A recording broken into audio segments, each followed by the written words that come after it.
Information has never been easier to get a hold of than in our present day. You can jump on Google and literally search for anything you want.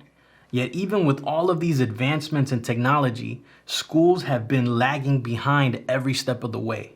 Colleges and universities bleed you dry for every penny you have and don't have, so that you can get that degree that they've been trying to sell you since kindergarten. Some people graduate with almost $100K worth of debt to land a $50K a year job. Oh, and don't even think about filing for bankruptcy like every other business can do. Not you. You don't get that option because after all, it was for higher education, higher learning. It's only fair that you pay it all back with interest. Makes sense, right? Well, not the way I see it.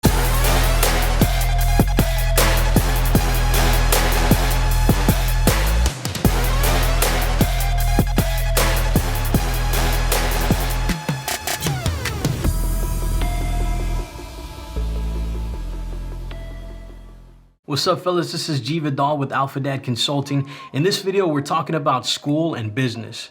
But before we get into that, I want to thank each and every one of you for your continued support on the channel. I started this channel back in September, fresh with no real following, and after 10 videos, we're at 31 subscribers. May not seem like a lot to some, but to me, I consider it a win. So thank you all very much for supporting. Please leave a like and share this video with anyone you think can benefit from it. And if you're new here, subscribe to the channel so you don't miss out on any new videos as we release one every week. Okay, with all that out of the way, let's get back to the topic of school. Public schools here in the US were originally established back in 1852 in Massachusetts by a guy named Horace Mann. Good old Horace saw that there was a wide gap between the rich and the poor, and he wanted to level the playing field. His theory was that education was the key to do that, and so he set out to make it a mandatory thing to provide education through public schools funded by tax dollars. You see, the other aspect of this is that this was the rise of the industrial age. We were going from an agricultural age where everyone was farming, but then factories started rising and became the popular job. So on one side, we had all these factory jobs that required a basic level of education. And on the other hand, we had all these farmers that needed to adapt and land these new jobs. This started the push to get kids to school where they were taught how to follow orders, punctuality, reading, writing, and arithmetic. They decided to pack the classes because the more kids they could get into one class, the more kids that went through the system, the more workers these factories would have. Now, to be fair, this wasn't necessarily a bad thing. And a lot of people back then would start out as entry-level factory workers and work their way up the ranks to higher paid positions. This was sort of a normal, admirable pursuit in those days. The problem with school is that the process hasn't changed. Still to this day, it is still an assembly line for manufacturing employees. They pump kids through a system that's meant to teach them all the same thing in the exact same way, when the truth is we all learn things differently. The students that blindly obey everything their teachers tell them, get good grades and high test scores, are on their way to becoming the perfect employee. On the other hand, the student that doesn't conform to the way he's being taught, gets bad grades and low test scores, this kid gets tossed aside. They hold him back a grade and tell him he won't amount to anything.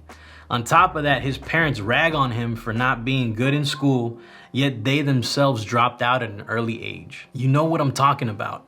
You've seen this before, where the C student that drops out becomes the successful one later in life and runs a business that the perfect A student works for. It's foolish to think that we all need to learn everything the exact same way, and if we don't, that we should be punished for it. I remember getting a D- in algebra in high school, and my mom and dad looking at the report card. They were so mad at me that they decided to ground me and not let me go out on the weekends, no movies, no video games, until I turned that grade into an A or a B. I tried explaining to them that the teacher never taught anything. All he did was put problems on the board and talk on the phone the entire hour. They didn't believe me. Said I needed to study more and that there's no way I should be getting bad grades. So what did I do? I decided to cheat on my tests so I could get the grade up. I ended up finding a way, right? Now, I'm not advocating cheating here. All I'm saying is that this is the logic that gets spewed in almost every home nowadays. Parents have the tendency of looking at school as this inherently good thing. If you get bad grades, you're a horrible person and you won't amount to anything. You'll never make something of yourself if you don't get good grades and go to college. Oh, college, the wonderful world of higher learning. I mean, at one point in time, it was definitely that. It was a place where you could further your knowledge and get a degree that would enable you to get a higher paying job. And don't get me wrong, it's still good for those that want to be doctors, lawyers, or work a government job. If that's what you really want to do, then by all means, go for it. This is more directed at those that want to do something else and think that college is the only way to get there. As it stands right now, a 4-year college education ranges anywhere from about $15,000 to $70,000. In some situations, it can go as high as $100,000 depending on if you're going to college out of state or if you're going to a private university. And what ends up happening is you come out with a 4-year degree, almost $100,000 worth of debt to land a $50,000 a year job. The first step you take in your career, and you're starting with a large sum of debt that you can't file for bankruptcy for. If you work during college, then you got a better shot at getting a job because at least you have some job experience. But if you didn't work and you're starting fresh, good luck. Today, we have more people going to college and graduating from college than we've ever had in history. And if you remember this from economics class, what happens when supply goes up and demand goes down? We have an abundance of people with degrees, but a low demand of jobs that require those degrees. Almost every interview I've had for a job since I turned 18 back in 2005 has never cared about my college degree. All they've cared about is my ability to perform and do the job. In fact, I've been in interviews where I beat out every college grad just because I was a better communicator. I knew how to answer the questions. I had stories to share about my experiences in previous jobs. The grads just had a piece of paper stating that they got a degree and they were looking for a job opportunity. I'm not saying this to brag. I'm saying this because it's the reality of where we're at now. The times have changed. We are now in the information age, and what used to take years of schooling to learn can now be learned in weeks, days, or even hours.